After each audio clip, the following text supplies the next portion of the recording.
but his life, his legacy is yet to be spoken about and lived today. So I just wanted to, I have some notes here because if I'm not structured, then I will be here all night with you, and that would not be happy. You'd have to bring in dinner and everything. So I'm excited to be here with the collective. As you can see, we have a new perspective of art. This is a Banksy-type monument made in New York City, and it has been featured along with 5 other monuments. They have been in parks around New York City and at the United Nations. So my colleague is in Boston, and she has been working with the gal who handles this in Geneva, Switzerland. So AEP owns this monument, so that means Abdelkader lives in Al-Qaeda, but he may travel different places. So art stimulates conversations of all ages, as you all who are here are aware of. And the Abdelkader Monument is no exception. It's a fun and valuable way to talk about shared values that inspire people to protect and unify our shared society at a time when it is threatened by division. So, what is the I Am Your Protector program? Well, it is a public art campaign that explores the intersection of storytelling, art, and activism.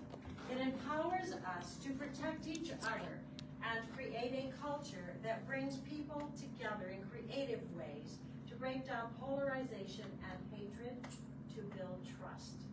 So, what we believe shapes what we do, and what we do shapes our reality, of course.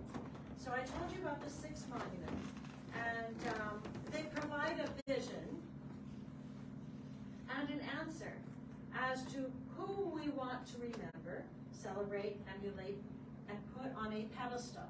Just imagine I'm standing on a pedestal. Imagine Abdelkader is on a pedestal.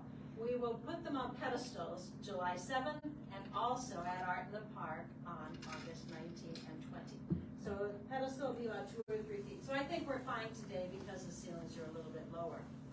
So this campaign is about ordinary people doing heroic things for other people. So for instance, Audrey, I'll just tell you the first names. These are people you don't know, and that's the way it's intended to. So Audrey jumped onto train tracks to cover a convulsing man with his body as a train rolled overhead. And Awais was a young Syrian refugee who jumped into freezing water and rescued a man from drowning. So, as for Abdelkader, you've heard this story before, but I'll just say a couple things. He was a unifier and so much more. Known for his humane treatment of prisoners, he was a precursor of the Geneva Convention on Human Rights. The Suez Canal was built because he brought the Arab support for the French project. And he saved over 10,000 Christians from being killed in Damascus. Abdelkader did many heroic deeds simply to help others, not for attention, not for wealth, not for power. So he did what he felt was right. So people are invited to stand here and say what you have done. Everybody has done something. You know what I really think probably one of my gifts is, and what I like to do, is talk to people. And I like to say hi. You know, say hi to strangers. Doesn't hurt a thing. So, Julian, do you have something you would like to share that you have done for other people?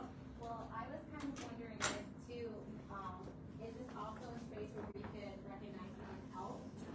Would that be? Absolutely. Yes, yes. What have you noticed? Okay.